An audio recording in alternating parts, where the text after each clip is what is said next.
When Kyle Rittenhouse took the stand to testify about his actions the night he shot 3 men on the streets of Kenosha, sobbing and seemingly unable to continue as he approached the critical moment where he shot the first man, it was one of the most compelling moments in his 2-week murder trial.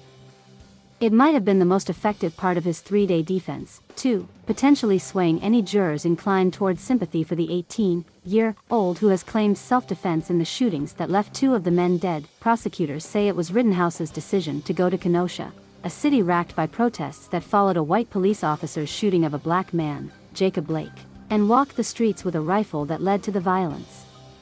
Rittenhouse, who was 17 at the time, is charged with multiple counts including intentional and reckless homicide, as well as possession of a dangerous weapon by a minor.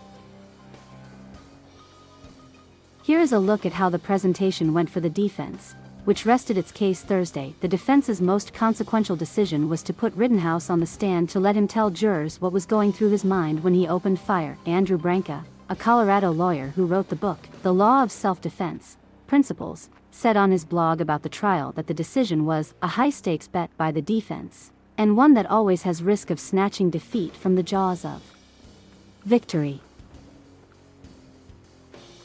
Defendants claiming self-defense don't have to testify, but there's pressure on them to do so since what they were thinking when they used lethal force is so central to determining guilt. The risk was Rittenhouse would get tripped up, rattled or provoked by aggressive questioning from prosecutors and that he would blurt out something that hurt his case. But for most of his some 6 hours testifying, he was calm, answering questions politely and succinctly. He didn't wilt or lash back. When lead prosecutor Thomas Binger pressed Rittenhouse, asking him if it was true that he intended to kill all 3 men, "I didn't intend to kill them," Rittenhouse responded. "I intended to stop the people who were attacking me."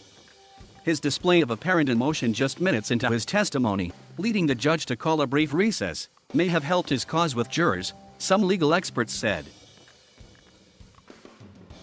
There is public debate as to the sincerity of Rittenhouse's tears, said Louis J. Shapiro, a Los Angeles lawyer. If the jury accepts them as genuine, then it will bode well for Rittenhouse. Branca, who told the Associated Press previously he thought Rittenhouse should be acquitted, said Rittenhouse's testimony went well for the defense. The defense achieved much even before it was their turn, during the prosecution's portion of the case. Some witnesses for the state clearly helped the defense more. It was also prosecutors who entered the extensive video evidence that backed the defense view that Rittenhouse was being chased when he shot Rosenbaum and, moments later, Anthony Huber engaged Grosskreutz. Their video showed Grosskreutz with a gun in his hand as he approached Rittenhouse. Joe Lopez, a Chicago-based defense attorney, said he didn't see calling such witnesses as a mistake by prosecutors.